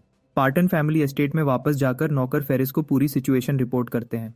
फेरिस पार्टन फैमिली का 7 सर्कल मेज होता है। एक नौकर बताता है कि आर्चमेज अभी तक नहीं मिला। फेरिस पूछता है क्या कोई और गवाह बचा है। नौकर कहता है कि सिर्फ वो ही लास्ट विटनेस है। फेरिस फौरन उसकी फांसी का हुक्म दे देता है। वजह यह होती है कि सांस के गायब होने की वजह से वो ऑलरेडी टेंशन में होते हैं, लेकिन अगर लोगों को पता चल गया कि पार्टन फैमिली ने सरमन फैमिली के बच्चे को किडनैप किया था तो नतीजे बहुत खतरनाक होंगे। इसी वक्त बाहर से शोर की आवाज आती है। पता चलता है कि सरमन फैमिली का कोई आदमी आ चुका है और पार्टन के सर्वेंट्स को मार रहा है। फेरिस गुस्से से कहता है कि यहाँ से चला जाओ, लेकिन वो आदमी कहता है कि वो तब तक नहीं जाएगा जब तक उसे यंग मास्टर रायन का पता नहीं मिल जाता। बिल्डिंग का धमाका, रायन का पूरा हफ्ता गायब रहना और पार्टन फैमिली का कैंप, ये सब इस बात की तरफ इशारा करता है कि यंग मास्टर की किडनैपिंग में इन लोगों का हाथ है। फेरिस शक से बचने के लिए झूठ बोलता है कि हमें कुछ नहीं पता, बल्कि हमारा अपना यंग मास्टर सांस भी मिसिंग है। वो प्रपोज करता है कि दोनों यंग मास्टर्स को मिलकर ढूंढते हैं, मगर सरमन फैमिली का आदमी इस बात पर यकीन नहीं करता और उसे चुप रहने को कहा जाता है। वहां मौजूद ट्रूनो चुपचाप दुआ करता है कि सिचुएशन कंट्रोल में रहे।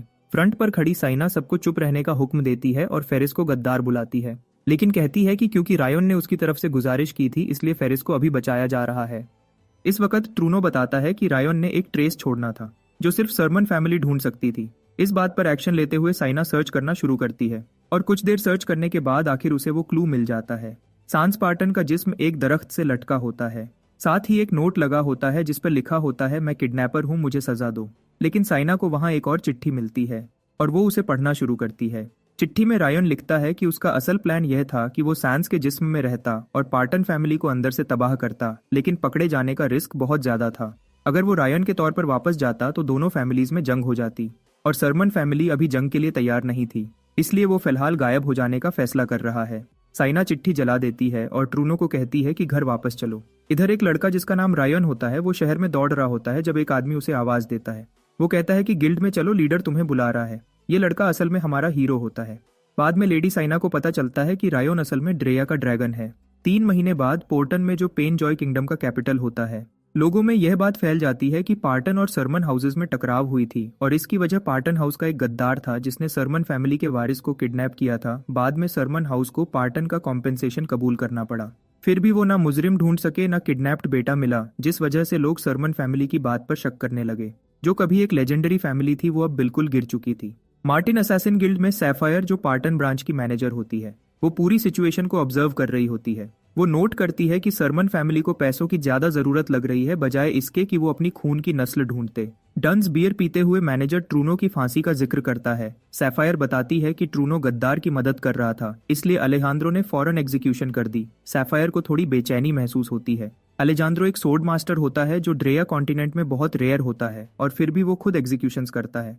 इस वक्त रायन ऑफिस में एंटर होता है। साथ में ग्रेटा का चाचा भी होता है। वो सैफायर के ऑफिस में आकर सामने रुकता है। सैफायर उसे एक रिकमेंडेशन लेटर देती है ताकि वो ऑफिशियली गिल्ड मेंबर बन जाए।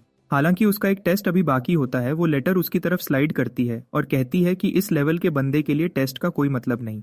आखिर उसने सिर्फ 2 महीनों में फाइनल स्टेज तक पहुंचकर सबको हैरान कर दिया। वो उसकी एक्स्ट्रॉर्डिनरी टैलेंट की तारीफ करती है जो सदियों में भी नहीं देखी गई। वो हम्बल बनने की कोशिश करता है लेकिन सैफायर फौरन समझ जाती है। फिर भी उसका एक्ट पहले दिनों से बहुत बेहतर होता है। 2 महीने पहले रायन एक बिल्कुल अननोन सी गिल्ड में अचानक आ जाता है जहां लोग उसे पहचानते भी नहीं थे। वो सीधा टेबल पर बहुत बड़ा पैसों का ढेर पटक देता है और कहता है, मुझे असैसिनेशन चाहिए। इस गिल्ड का रूल ये होता है कि अगर पेमेंट सही हो तो वो कोई भी रिक्वेस्ट एक्सेप्ट कर लेते हैं। इतनी बड़ी रकम देखकर सैफायर ने फौरन उसे एक बहुत इंपॉर्टेंट क्लाइंट जैसा ट्रीट किया। वो कहती है कि बात सिर्फ पैसे की नहीं थी, उसे एक अंदर से फीलिंग थी कि इतना अजीब क्लाइंट उसे दोबारा कभी नहीं मिलेगा। रायन भिखारी जैसी हुलिया में था लेकिन उसके पास इतनी दौलत थी कि उन्होंने होश खो दिए और सबसे शॉकिंग बात यह थी कि उसने अपनी असैसिनेशन का टारगेट खुद को बनाया था। ऐसी रिक्वेस्ट देखकर क्यूरियोसिटी होना ही नॉर्मल रिएक्शन था। लेटर मिलने के बाद रायन वहां से निकल जाता है क्योंकि वो उसे अकेले में पढ़ना चाहता था। तभी एक मास्क्ड आदमी कार्ल वहां आता है और सैफायर से पूछता है कि क्या तुमने सिर्फ इंट्यूशन पर रायन को गिल्ड में ले लिया था। सैफायर बताती है कि रायन ने सिर्फ 1 महीने में वो सारी ट्रेनिंग पूरी कर ली जो लोगों को 5 से 10 साल लगता है। वो पूछती है, क्या तुमने रायन के बैकग्राउंड की प्रॉपर इन्वेस्टिगेशन की। कार्ल बताता है कि रायन को एक बेनाम मास्टर ने पाला था जो बाद में गायब हो गया और रायन गिल्ड में इसलिए आया कि वो उस मास्टर के बारे में कुछ पता लगा सके। उसकी अजीब रिक्वेस्ट देखकर उन्होंने उसे गिल्ड में एडमिट करने से पहले उसकी पूरी चेकिंग की थी। कार्ल उस जगह भी गया जहां रायन अपने मास्टर के साथ रहता था और उसने कंफर्म किया कि वो जगह सच में बहुत वक्त तक किसी के रहने का सबूत दे रही थी। सैफायर को एक चीज परेशान कर रही थी कि कहीं रायन असल में रायन सरमन तो नहीं। रायन सरमन एक बहुत बड़ी फैमिली का यंग मास्टर था जो कुछ वक्त पहले गायब हो गया था और उसके गायब होने के टाइम के अराउंड ही रायन गिल्ड में आया था। कार्ल उसे तसल्ली देता है कि ये पॉसिबिलिटी लगभग 0 है। वो कहता है रायन सरमन के पास ना माना था ना सोर्ड का टैलेंट और उसका स्टैमिना भी बहुत बकवास था, इसलिए दोनों एक ही आदमी होना ऑलमोस्ट इम्पॉसिबल है। कार्ल रिपोर्ट कंटिन्यू करना चाहता है लेकिन सैफायर उसे रोक देती है और कहती है कि तुम हमेशा डिटेक्टिव नहीं बन सकते। वो उसे नया काम देती है कि जाओ और रायन के मिस्टीरियस मास्टर के बारे में इन्फॉर्मेशन लाओ और उस वक्त रायन अपने कमरे में बैठा ये सारी बात सुन रहा होता है नेक्रोमैंसर स्किल से। वो समझता है कि सैफायर की इंट्यूशन बहुत शार्प है। वो अपनी स्टेटस विंडो खोलता है और देखता है कि जॉब चेंज के टाइम जितना लेवल कंज्यूम हुआ था वो सब वापस आ गया है। बॉडी डोमिनेशन में माना इन्वेस्ट करना बिल्कुल सही डिसीजन था। इस स्किल ने उसकी शक्ल बदल दी और माना डिटेक्शन से बचने में मदद दी। अब तो ये स्किल इतनी पावरफुल हो चुकी थी कि सेकंड ग्रेट असैसिन भी उसकी असली शेप डिटेक्ट नहीं कर सकता। इसी दिन एक अनडेड लड़की कोर्नक उसके सामने अपीयर होती है। उसके पास एक जबरदस्त स्किल्स का कॉम्बो होता है जो देखकर रायन हैरान रह जाता है और वो नोट करता है कि कोर्नक एक ग्रोइंग अनडेड है, मतलब लेवल अप होने वाली स्पेशल अनडेड। वो इस बात पर भी शॉक होता है कि उसमें फैंटम जैसी एबिलिटीज भी हैं जो स्किल डिस्क्रिप्शन में लिखी ही नहीं थी। ये सब देखकर वो स्किल सर्किट चेक करता है और तब एक हिडन क्वेस्ट सामने आता है। इस क्वेस्ट में सीक्रेट कंडीशंस कंप्लीट करना होता है वरना क्वेस्ट एक्टिवेट ही नहीं होता। और ये क्वेस्ट कंप्लीट तब हुआ जब रायन ने आर्ची को हराया और hand of death, Phantom skill circuit और हिडन क्वेस्ट सब मिलकर कोर्नक का क्रिएशन हुआ।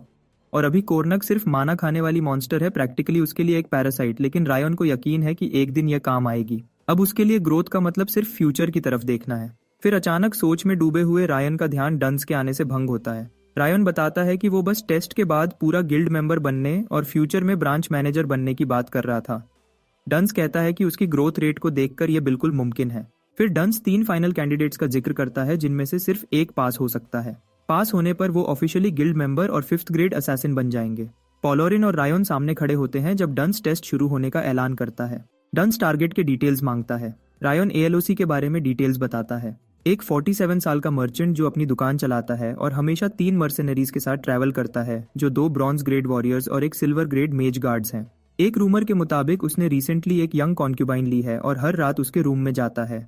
उस वक्त मर्सेनरीज उसे प्राइवेसी देते हैं। डंस रिन की इन्वेस्टिगेशन से इंप्रेस होता है और ये भी कि रिन ने गार्ड्स को अवॉइड करने का मेथड भी पता किया है। बस एक कंसर्न ये है कि टारगेट वाकई कॉन्क्यूबाइन के रूम में जाएगा या नहीं। रिन ने ये कंसिडर नहीं किया था। डंस समझाता है कि इसीलिए मार्टोंग हमेशा डिटेल्ड इन्फॉर्मेशन कलेक्ट करता है। फिर वो रायन की तरफ टर्न करता है और पूछता है कि उसने क्या इन्फॉर्मेशन इकट्ठी की है। रायन क्वेश्चन करता है क्या उसे रिवील करना जरूरी है। ये बात दोनों कंटेस्टेंट्स को सरप्राइज करती है। चाहे वो कोऑपरेट करें, सिर्फ एक ही पास होगा, इसलिए वो अपनी इन्फॉर्मेशन शेयर नहीं करना चाहता। दोनों कंटेस्टेंट्स इरिटेट होते हैं और रियलाइज करते हैं कि उन्होंने जल्दी बोल दिया। आखिर में वो सिर्फ कॉलीग्स बचते हैं। रायन इनकार करता है कि वो कॉलीग्स को नहीं कहता है कि ट्रेनिंग में यह नहीं सिखाया गया। डंस रायन के जवाब को करेक्ट माइंडसेट के तौर पर अप्रूव करता है और उन्हें अपने टेस्ट पर फोकस करने को कहता है। जरूरत पर दूसरों का यूज करना कातिलों की नेचर का पार्ट है। वो पूछता है कि क्या बाकी 2 कंटेस्टेंट्स कुछ कहते हैं, तब वो दोनों एक साथ इनकार करते हैं। डंस असैसिनेशन टेस्ट के शुरू होने का ऐलान करता है और तीनों तुरंत चल पड़ते हैं। रायन को याद आता है जब खुद उसका असैसिनेशन अटेम्प्ट हुआ था। टाइम लिमिट 3 दिन का सेट हुआ था और लोकेशन पार्टन थी। स्पेशल कंडीशन यह थी कि उन्हें उसे मार्टोंग ब्रांच में स्पेशल ग्रेड ट्रेनी के तौर पर रजिस्टर करना था। दूसरी तरफ कातिल हंस रहे थे और सोच रहे थे कि 10 मिनट में रायन मिल जाएगा, लेकिन वो फेल हो गए और उसे पूरे 3 दिनों में लोकेट नहीं कर सके। 3 डेज के बाद रायन सैफायर से ट्रेनिंग लेता है जिसे उसने प्रॉमिस किया था। अब प्रेजेंट में रायन रिफ्लेक्ट करता है कि फॉर्मल असैसिन बनना इजी नहीं है, टारगेट बहुत मुश्किल है और शायद वो हिस्ट्री में कुछ नया शुरू कर रहा है। जबकि पुलिस सक्सेसफुली अलार्म, मैजिक और मैकेनिकल डिवाइसेस बाईपास कर लेता है। पुलिस मर्सेनरीज को अवॉइड करते हुए आगे बढ़ता है, लेकिन उसे यह उम्मीद नहीं थी कि वहां एक्स्ट्रा मर्सेनरीज भी होंगे। रिन खुद को मुश्किल से हाइड कर लेती है और पॉला का शुक्रिया अदा करती है, क्योंकि पॉला की वजह से उसका काम आसान हो गया था। एलोक पर पहले भी काउंटलेस कत्ल हो चुके होते हैं, इसलिए वो हमेशा अपनी मेन वाइफ के बेडरूम में हाइड होता है। उसकी वाइफ उस पर बहुत गुस्सा होती है क्योंकि उसने कॉन्क्यूबाइन रखी हुई है और घर पर असैसिन्स ला रहा है। वो सफाई देता है कि असैसिन्स उसकी वजह से नहीं आए और यह रूम सेफ्टी डिवाइसेस से फुल सिक्योर है। रिन रूफटॉप पर खड़ी उनकी बात सुन रही होती है और डिसाइड करती है कि पास खड़े 5 ऑर्डिनरी सोल्जर्स को फिनिश करके एक फ्रंटल ब्रेक थ्रू करेगी। इस बीच ALOC की वाइफ उसे नाइफ से धमकाती है क्योंकि वो उसके अफेयर्स और पैसों के मिसयूज पर दिल से टूट चुकी होती है।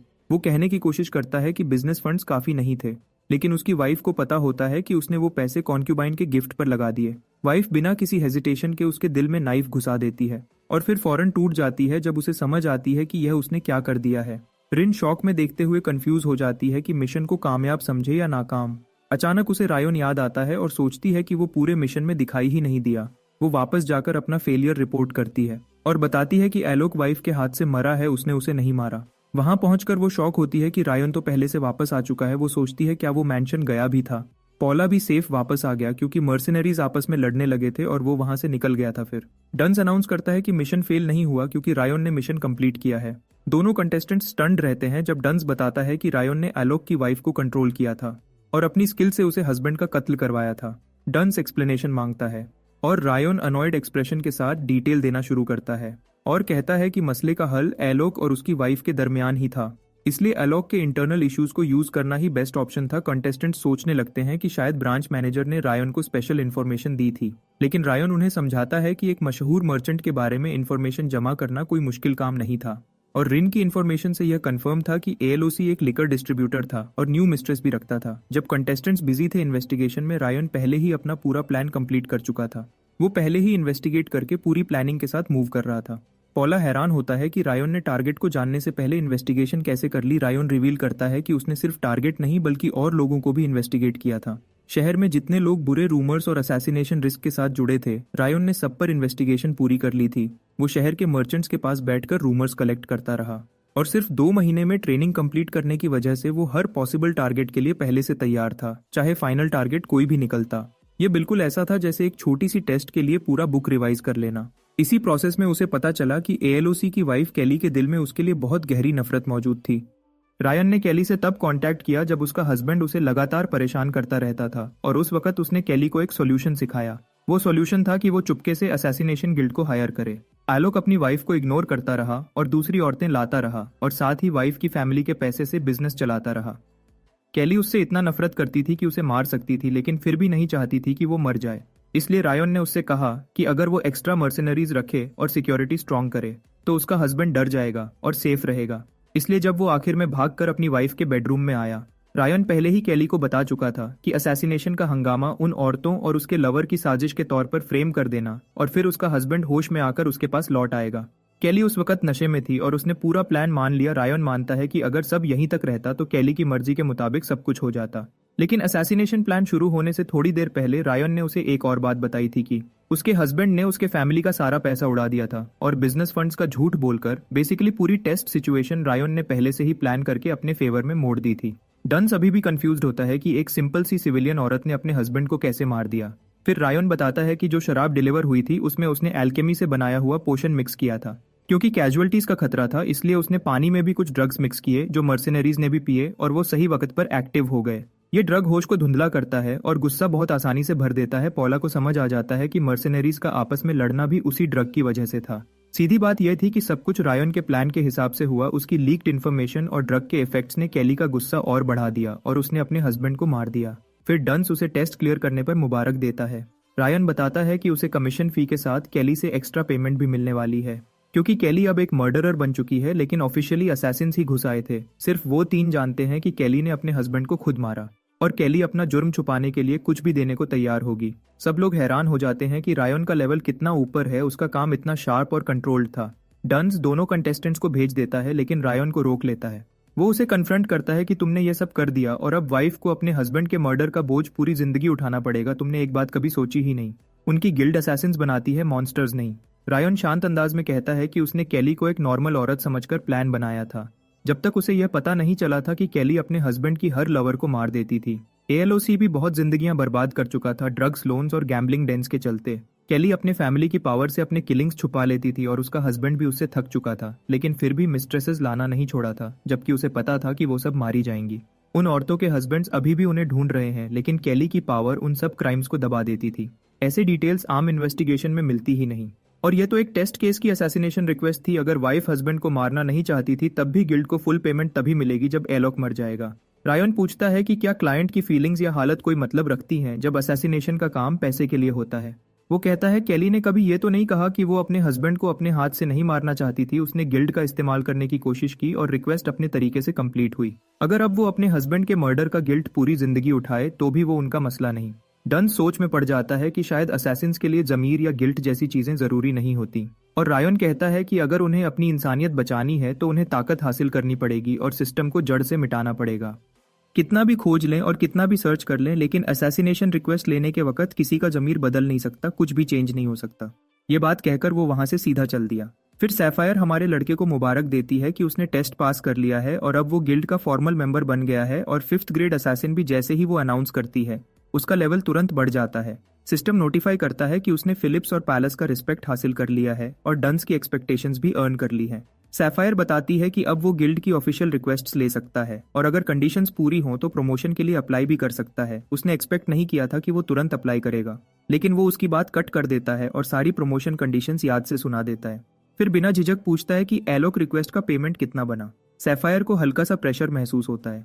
वो बताती है कि एडवांस पेमेंट 10 गोल्ड था, कंप्लीशन पेमेंट 10 गोल्ड था और केली ने मर्डर कंसील करने के लिए 10 गोल्ड एक्स्ट्रा दिए थे। वो कहता है टेस्ट ही सही, लेकिन रिक्वेस्ट उसने ही कंप्लीट की और एक्स्ट्रा पैसा भी उसका ही बनता है। और प्रमोशन कंडीशन एक ही रिक्वेस्ट में 30 गोल्ड अर्न करना है, जो वो ऑलरेडी कर चुका है। उसी वक्त सिस्टम उसको ऑप्शन देता है कि वो 4th ग्रेड असैसिन प्रमोशन के लिए अप्लाई कर दे। सैफायर उसे वार्न करती है कि ज्यादा अहंकारी मत बनो, उन्हें हल्का मत समझो। उनके भी अपने कानून और रूल्स होते हैं एक ऑर्गेनाइजेशन की तरह। असैसिन्स में असली पहचान 4th ग्रेड से शुरू होती है। सैफायर उसके एटीट्यूड से थोड़ी इरिटेट होती है क्योंकि वो बाकी असैसिन्स को इग्नोर कर रहा होता है। वो इस बात को इग्नोर करने की कोशिश करती है, लेकिन वो जोर से कहता है कि वो प्रमोशन एप्लीकेशन वापस नहीं लेगा। सैफायर गुस्से में चिल्लाने लगती है, लेकिन ड्यून्स जो टेस्ट सुपरवाइज कर रहा था वो बोलता है कि रायन बिल्कुल क्वालिफाई करता है 4th ग्रेड प्रमोशन टेस्ट के लिए, क्योंकि ये उनकी बेइज्जती नहीं थी बल्कि टेस्ट में उसने एक इंपॉर्टेंट चीज दिखाई थी। पूरी फिजिकल एबिलिटी, उसने कोई हैवी प्लानिंग नहीं की, उसने बस असैसिन के बॉडी स्किल्स और टेक्निक्स यूज किए और ब्रिलियंट स्ट्रैटेजी से असैसिनेशन अटेम्प्ट जीत लिया। और ये भी कि अब वो मौका लेकर रायन की असली स्किल को गेज कर सकते हैं या उसे एक ऐसी सीख दे सकते हैं जो वो कभी ना भूले। सैफायर को टैग गेम याद आता है जिसमें ज्यादा ट्रैप्स थे। वो फाइनली प्रमोशन टेस्ट एक्सेप्ट कर लेती है और वार्न करती है कि ये टेस्ट जान का जोखिम होता है, असैसिन की लाइफ का रिस्क होता है। रायन बिल्कुल कॉन्फिडेंस के साथ चैलेंज एक्सेप्ट कर लेता है। रात के वक्त बाद में तीनों लोग ड्यून्स के साथ बैठे होते हैं। ड्यून्स बताता है कि टेस्ट जल्दी से जल्दी 1 या 2 महीने बाद हो सकता है और तब तक वो रायन को ट्रेन कर सकता है, लेकिन रायन पोलाइटली मना कर देता है क्योंकि वो रेस्ट करना चाहता है। वो कहता है कि वो कुछ दिन के लिए गिल्ड से दूर रहेगा और अब जब वो फॉर्मल मेंबर बन गया है तो ब्रांचेस की टेरिटरी से बाहर भी जा सकता है। वो उन्हें यकीन दिलाता है कि टेस्ट से पहले जरूर वापस आएगा और मार्टिन ब्रांच में रुककर टेस्ट अपडेट्स भी चेक करेगा। फिर सब लोग आपस में पीकर बैठकर बात करते हैं जब तक दिल भर ना जाए। अब रायन जानता है कि जब वो 4th रैंक असैसिन बन जाएगा तब उसके पास बिल्कुल फ्री टाइम नहीं होगा, क्योंकि 4th रैंक असैसिन्स को लगातार रिक्वेस्ट्स मिलती रहती हैं और टारगेट जब ब्रांच लीडर हो तो सोने का वक्त भी नहीं मिलता। इसीलिए उसे जरूरी है कि वो उस सबसे पहले ही यहाँ से निकल जाए। फिर वो डार्क जोन में पहुंच जाता है जिसे लैंड ऑफ द डेड कहते हैं। इसी वक्त एक नोबल अपने नाइट्स के साथ सफर कर रहा होता है और वो हमारे लड़के को देखता है। वो फौरन पूछता है कि ये कौन है। रायन उठकर कहता है कि उसकी टांग इंजर्ड है और वो अब चल नहीं सकता। वो नोबल से रिक्वेस्ट करता है कि उसे गांव तक राइड दे दो वरना वो यहाँ मर जाएगा। नोबल घमंड से कहता है कि अगर वो जल्दी में ना होता तो उसे वहीं मार देता, लेकिन रायन को बिल्कुल समझ आ जाता है कि नोबल एक्चुअली बिल्कुल हरी में नहीं था। रायन बस से विनती करता है कि उसे कैरेज में चढ़ने दो और नोबल का नाम केनेल होता है। कैरेज के अंदर से किसी ने ऑर्डर दिया कि बच्चे को अंदर बिठाया जाए, लेकिन केनेल मना करता है और उसको अपने साथ घोड़े पर बिठा लेता है। सफर के दौरान केनेल उससे क्वेश्चंस करता रहता है और हमारा लड़का अपना इंट्रोडक्शन दे देता है। नोबल कहता है तुम सिर्फ इसलिए जिंदा हो क्योंकि कैरेज में जो यंग लेडी बैठी है उसकी वजह से, और तुम्हारी किस्मत अच्छी थी। लेकिन रायन को पूरा पता होता है कि यह किस्मत नहीं थी, ये पूरी प्लानिंग थी। वो यंग लेडी रोज फैमिली की खून की रिश्तेदार होती है और उसके पास रोज फैमिली का क्रेस्ट भी होता है। इसी काम के लिए रायन ने सारे डेंजर्स पहले ही क्लियर कर दिए थे और उसने पता लगा लिया था कि रोज फैमिली का प्रोसेशन इसी रोड से गुजरेगा। वो फाइनस्ट्रॉय की आउटर टेरिटरीज में चुपचाप रह रहा था, लेकिन अचानक रोज फैमिली गिर गई और उस लड़की को एग्जाइल में भेज दिया गया। रायन जानता है कि बॉर्डर रीजन के सिर्फ छोटे नोबल्स ही बचे हैं और उनके साथ जो एस्कॉर्ट्स हैं वो असली नाइट्स नहीं बल्कि फैमिली के प्राइवेट सोल्जर्स हैं जिन्हें सिर्फ नाम का नाइटहुड दिया गया है। रोज फैमिली के गिरने की पूरी कहानी सरमन फैमिली से जुड़ी हुई है जितना उसने इन्वेस्टिगेट किया है। नाइट्स में से एक पूछता है कि सरमन फैमिली का इस सब में क्या लेना देना, और दूसरा नाइट कहता है कि सरमन एक चालाकी भरी फैमिली है, उन्होंने अपने सीक्रेट डीलिंग्स छुपाने के लिए रोज फैमिली के हेड को असैसिनेट कर दिया। यह सुनकर रायन बिल्कुल शॉक हो जाता है। थोड़ी देर बाद वो एक छोटा सा स्टॉप लेते हैं। आज रायन को रोज फैमिली के गिरने का असल वजह पता चलता है। यह सब सरमन और पार्टन फैमिलीज के बीच रीसेंट कॉन्फ्लिक्ट की वजह से हुआ होता है। सरमन फैमिली डेरिंग किंगडम से बिलोंग करती है और पार्टन फेन्स जॉय किंगडम से रोज फैमिली का सबसे बड़ा बेटा पार्टन के राइवल नेशन के साथ था और सरमन फैमिली में नाइट बन गया था। यहीं से दोनों फैमिलीज का रिश्ता शुरू हुआ। डार्क जोन में ड्यूटी करते वक्त उसकी मौत एक मॉन्स्टर के हाथ हो गई और सरमन फैमिली ने रोज फैमिली को इज्जत देने के लिए उनको मैसिव एड दिया। एक और फैमिली जो रोज फैमिली से कम्पीट करती थी और उससे जलन रखती थी, उन्होंने सरमन फैमिली का साथ दे दिया और इस झगड़े को अपनी अपॉर्चुनिटी बना लिया। इसी से रोज फैमिली के हेड का असैसिनेशन हुआ और अफवाह फैल गई कि रोज फैमिली छुपकर सरमन के लिए काम कर रही थी और सरमन ने एविडेंस छुपाने के लिए उनके हेड को मार दिया। लेकिन रोज फैमिली ने कहा कि उनके हेड को एक्चुअली पार्टन ने मारा है, लेकिन इससे फर्क नहीं पड़ता क्योंकि पार्टन उस वक्त बहुत स्ट्रॉन्ग इन्फ्लुएंस बना हुआ था। अब जब हेड मर गया और उनकी पावर गिर गई तो रोज फैमिली को डैरन की तरफ एग्जाइल किया जा रहा है। हकीकत सिर्फ उन्हीं लोगों को पता है जो रोज फैमिली के अंदर हैं और जिन्होंने यंग लेडी रोज का साथ नहीं छोड़ा था। अब लेडी रोज अपने टेंट के अंदर तेजी से चली जाती है। बाकी नाइट्स बाहर इधर उधर बैठे होते हैं, कुछ गार्ड ड्यूटी पर खड़े होते हैं और कुछ आग के पास बैठकर केनेल की बातें सुन रहे होते हैं। केनेल उन्हें बता रहा होता है कि पार्टन और आनी फैमिलीज असल में शेडी और धोखेबाज लोग हैं और सरमन फैमिली हमेशा से मदद करती आई है। यह सुनकर गार्ड्स खुश होकर चीयर करते हैं। इसी दौरान रायन चुपचाप अपना सूप पी रहा होता है। एक गार्ड उसे देखकर सोचता है कि शायद यह बच्चा पॉलिटिकल बातों से बोर हो रहा होगा, लेकिन रायन आराम से उन्हें कहता है कि क्या एग्जाइल मिशन के बीच किसी अननोन बच्चे के सामने इतनी खुली पॉलिटिकल बातें करना सही भी है या नहीं। गार्ड्स इस बात को हल्का लेते हैं और फिर से अपनी बातें शुरू कर देते हैं। वो कहते हैं कि लेडी रोज तो सबसे ज्यादा दुख में है और वो खुद केनेल और नए नाइट्स एक्सपीरियंस में कमजोर हैं, इसलिए उन्हें आनी फैमिली से आने वाले खतरे की गहराई का अंदाजा नहीं। रायन को बिल्कुल पता होता है इसका मतलब क्या है। आनी फैमिली का हेड एक बिगड़ा हुआ औरतबाज आदमी है जिसके खिलाफ गिल्ड में कई कत्ल करने के रिक्वेस्ट्स आ चुकी होती हैं। वो रिक्वेस्ट्स खुद रायन ने रिजेक्ट की थी क्योंकि रिस्क ज़्यादा था और रिवॉर्ड बहुत कम था। उसकी गंदी लाइफ के बावजूद वो आदमी अपनी सिक्योरिटी को लेकर बहुत कॉशियस और पैरानॉइड रहता है। और अगर इतना पैरानॉइड आदमी लेडी रोज को टारगेट कर रहा है तो ऐसी खुली जगह में कैंप लगाना बिल्कुल पागलपन है। अचानक रायन अंधेरे में कुछ मूवमेंट नोटिस करता है। जंगल के पीछे एक तेजी से हिलती हुई शैडो। उसे समझ आ जाता है कि कोई ऑलरेडी उनका पीछा कर रहा है, इसलिए वो बिना शोर मचाए अटैक नहीं करता, बल्कि वो चुपके से अंधेरे में घुस जाता है और ट्रैप्स लगाना शुरू कर देता है ताकि पीछा करने वाले की स्पीड स्लो हो जाए। जब वो वापस कैंप में आता है, गार्ड्स उसको देखकर हैरान होते हैं कि ये इतना मिट्टी में क्यों लदा हुआ है। उन्हें बिल्कुल नहीं पता होता कि रायन ने पहले से ही ट्रैप्स लगा दिए हैं जो उस पीछा करने वाले को काफी देर रोक लेंगे। ये सब करने के बाद रायन उनकी फैमिली से मिली इन्फॉर्मेशन को अपने माइंड में अरेंज करता है। फिर वो चुपचाप अपने टेंट में चला जाता है ताकि रेस्ट कर सके क्योंकि सुबह उसे अलग होना है। अगली सुबह वो फिर सफर शुरू करते हैं और डॉसन विलेज पहुंच जाते हैं। केनेल रायन को देखकर हैरान होता है कि इतना छोटा बच्चा डार्क जोन के पास वाले विलेज में क्या करेगा। रायन आराम से झूठ बोल देता है कि वो मॉन्स्टर मटेरियल्स का छोटा मर्चेंट है और यह कहकर वो उनसे अलग होने के लिए तैयार होता है। लेकिन जैसे ही वो निकलने लगता है, एक नाइट उसे रोकता है और एक जादुई लिक्विड दे देता है। ये लिक्विड लेडी रोज के ऑर्डर पर दिया गया होता है। रायन थोड़ा हैरान हो जाता है लेकिन वो उसे ले लेता है। उसके बाद वो नाइट वहां से निकल जाता है और रायन अकेला रह जाता है। वो बिना सोचे समझे वो लिक्विड पी लेता है और जैसे ही वो फिनिश करता है, एक ग्रुप ऑफ हॉर्स राइडर्स पूरी रफ्तार से उसके पास से गुजरता है। रायन फौरन पहचान लेता है कि ये पीछा करने वाली पार्टी है। इनमें मर्सनरीज, सोर्ड्समैन और मैजिशियन सब शामिल होते हैं। उनके आगे आगे जो लीड कर रहा होता है वो होता है गुरुता आनी, जो आनी फैमिली का दूसरा बेटा होता है। वो सब रायन के पास से घोड़ों पर तेज भागते हुए निकल जाते हैं बिना उस पर एक नजर डाले। रायन हैरान होता है कि इतनी ट्रैप्स लगाने के बावजूद ये लोग इतनी जल्दी कैसे पहुंच गए। फिर उसकी नजर लिक्विड की बोतल पर पड़ती है। करीब से देखने पर वो बहुत महंगी लग रही होती है। रायन सोचता है कि लेडी रोज ने ऐसी कीमती चीज उसे क्यों दे दी, जबकि वो खुद एक भागी हुई पर्सनालिटी की तरह जिंदगी गुजार रही है और उनके जीतने की कोई उम्मीद नहीं। रायन जानता है कि जरूडा एक ना एक दिन उसे पकड़ ही लेगा। ये उसका मसला नहीं होना चाहिए था, पर अब जब उसने उनका महंगा लिक्विड ले लिया है, उसे लगता है कि वो उनका कर्जदार बन गया है। फिर वो हल्की सी सांस लेकर अपने मैजिक सर्कल्स एक्टिवेट करता है और कॉर्नेक को समन करता है। समन होने के बाद वो कॉर्नेक को अपना पहला टास्क बताता है। इसी वक्त रोज फैमिली चुपचाप अपना सफर जारी रखती है। अचानक केनेल को कुछ आवाज सुनाई देती है और वो फौरन अलर्ट हो जाता है।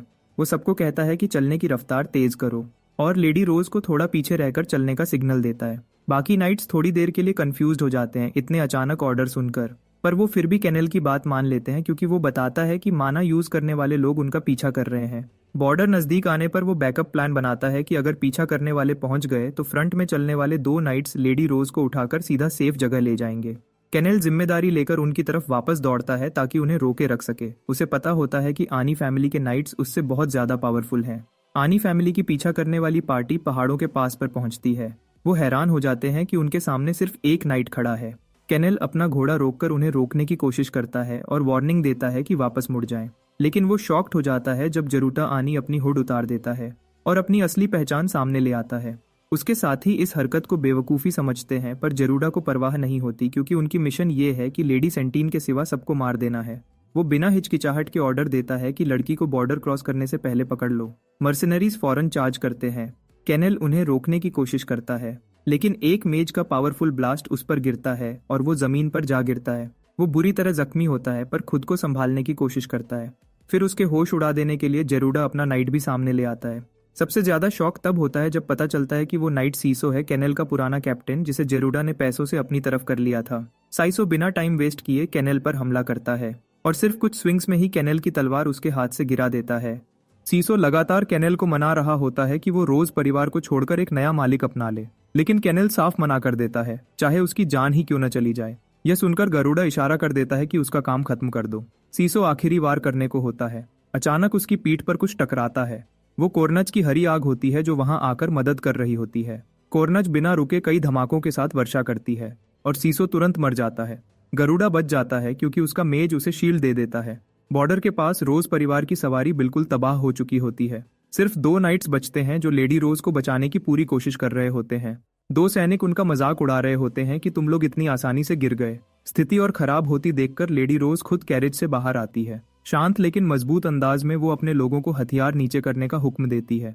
फिर वो एक छुरी अपनी गर्दन पर रखकर कहती है कि अगर तुम्हें मुझे ले जाना है तो ले जाओ, लेकिन मेरे लोगों को छोड़ दो, वरना मैं अपनी जान खुद ले लूंगी। पर मर्सिनरी हंसी उड़ाकर कहता है कि जब तक वो डैरन नहीं पहुंचती वो न रानी है न कोई कीमती इंसान। एक मर्सिनरी पल भर में उसके पीछे आकर छुरी छीन लेता है और उसे मना करने वालों की औकात समझाने को तैयार होता है। रोज नाइट पलटकर हमला करने जाता है। तभी रायन बिजली की तरह आकर मर्सिनरी को एक जोरदार किक मारता है। दूसरा मर्सिनरी पहले से ही हिरन होता है और ज्यादा शॉक्ड होता है जब रायन खुद को मार्टोंग का असैसिन बताता है और कहता है कि वो एक लिक्विड सूप वाली एडवांस पेमेंट लेकर आया है। लेडी रोज तुरंत बात समझ जाती है और उसे सारे दुश्मन संभालने के लिए 30 गोल्ड ऑफर करती है। रायन के लिए यह बहुत कम होता है और वो कहता है कि पहला मर्सिनरी ही 30 गोल्ड का काम है। बाकी अभी गरुड़ा ओनी का दूसरा बेटा, नाइट कमांडर और एक मेज भी बचे होते हैं। लेडी रोज समझ जाती है कि अगर अब उसने फौरन फैसला न किया तो पूरी एग्जाइल मिशन बिगड़ जाएगी और हाउस रोज खतरे में पड़ जाएगा। घबराहट में वो कहती है कि रायन जो मांगे वो दे देगी। रायन खुशी से यह बात मान लेता है। फिर वो एक पल में हवा में उछलकर दूसरे मर्सिनरी की तरफ बढ़ता है। मर्सिनरी सोच में पड़ जाता है कि क्या ये सच में असैसिन है। रायन अपना हमला तैयार करता है और एक ही बार में दूसरा मर्सिनरी गिरा देता है और सबको दिखाता है कि वो कभी गलती नहीं करता और अपनी पहचान खुद बताकर भी नहीं डरता। इस तरह मार्टिन में रायन की पहली जीत शुरू होती है जिसकी कीमत सब कुछ होती है और रायन अपनी शान के पल में जी रहा होता है। गिरा हुआ मर्सिनरी धीरे से उठता है, पागलों सी हंसी करता है और कहता है कि वो इतनी आसानी से नहीं हारेंगे और रायन के मुड़ने से पहले पहले मर्सिनरी अपनी तलवार लेकर उस पर वार कर देता है, लेकिन रायन आसानी से बच निकलता है। मर्सिनरी समझ जाते हैं कि एक मार्टिन असैसिन के सामने पल भर भी होश खो देना खतरनाक है। दोनों मर्सिनरीज तुरंत एक साथ हमला शुरू कर देते हैं। पोजीशन स्विचिंग स्वॉर्ड आर्ट से दोनों अलग अलग जगह से एक ही वक्त पर रायन पर वार करते हैं। जवाब में रायन अपना बॉडी कंट्रोल और एक्सेलरेशन चला देता है और एक पल में वो उनके इर्द गिर्द दिखाई देने लगता है। यह सब देखकर दोनों बिल्कुल उलझन में पड़ जाते हैं और रायन की चालाक इल्यूजन्स को असली समझने लगते हैं क्योंकि वो एक भी वार नहीं लगा पाते। ऐसे में दोनों फैसला करते हैं कि सही वक्त देखकर एक साथ काउंटर हमला करेंगे, पर उन्हें पता ही नहीं होता कि अब समय हाथ से निकल चुका है। रायन एक झटके में उनके सामने आ जाता है और बता देता है कि वो उन पर फिजिकल वीकनिंग और कर्सेस लगा चुका है। जब तक वो समझते उनके शरीर कमजोर होने लगते हैं। फिर रायन उन्हें अंदर बाहर से काट देता है और खून की बड़ी छींटों के साथ दोनों को गिरा देता है। सूरज की रोशनी फैलने लगती है। सब लोग अपने आप को संभालते हैं, घायलों का इलाज करते हैं और कैरेज को दोबारा बनाने लगते हैं। इसी वक्त केनेल भी वहां पहुंचता है। जैसे ही वो कदम रखता है उसकी पहली फिक्र सबकी सुरक्षा होती है। उसे देखकर लेडी रोज को सुकून सा महसूस होता है और उसकी आंखों में आंसू आ जाते हैं। रायन चुपचाप जानता है कि यह सब उसकी वजह से मुमकिन हुआ। गार्ड्स हैरानी से सोचते हैं कि क्या केनेल ने अकेला सारे परस्यूअर्स को हरा दिया है, लेकिन केनेल बताता है कि उसे एक अनजान मेज की मदद मिली थी। उस मदद की वजह से वो गरुड़ा को पकड़ने और गद्दार नाइट को हराने में कामयाब हुए। बातें चल रही होती हैं कि तभी कोरनक खुद वहां आ जाती है। रायन के मैजिक सर्कल सिग्नल का जवाब देते हुए वो गरुड़ा को जख्मी और थका हुआ जमीन पर फेंक देती है। रायन को देखकर केनेल पहचान लेता है कि यह वही लड़का है जिसे उसने पहले मदद दी थी, लेकिन वो हैरान हो जाता है जब लेडी रोज बताती है कि यह मार्टिन का असैसिन है। लड़ाई याद आते ही केनेल को समझ आ जाता है कि शायद इस असैसिन की मौजूदगी ही वजह थी कि मेज इतनी आसानी से दुश्मन को नीचा दिखा रहा था जब वो लड़ रहा था। जब गरुड़ा सुनता है कि रायन मार्टिन से है तो वो जल्दी जल्दी अपनी जान बचाने के लिए 3 गुना ज्यादा इनाम देने का वादा करता है, क्योंकि उसे पता होता है कि असैसिन्स के लिए इनाम इंसान से ज्यादा मायने रखता है। लेकिन सब लोग झटके में आ जाते हैं जब रायन तंग आकर अपना जादू चलाता है और गरुड़ा को 2 हिस्सों में काट देता है क्योंकि वो ज्यादा बकबक कर रहा था। इससे वो लेडी रोज को भी एक सीधा संदेश दे देता है कि जो लोग अपनी पेमेंट छुपाने की कोशिश करते हैं उनका अंजाम ऐसा ही होता है। डर के मारे लेडी रोज तुरंत मान जाती है। फिर रायन इनाम के पास जाकर समझाता है कि उसे अभी पैसा नहीं चाहिए। वो रोज फैमिली की मुश्किल हालत समझता है, लेकिन वो एक जबानी करार जरूर चाहता है जो दोनों के बीच चुपचाप रहेगा।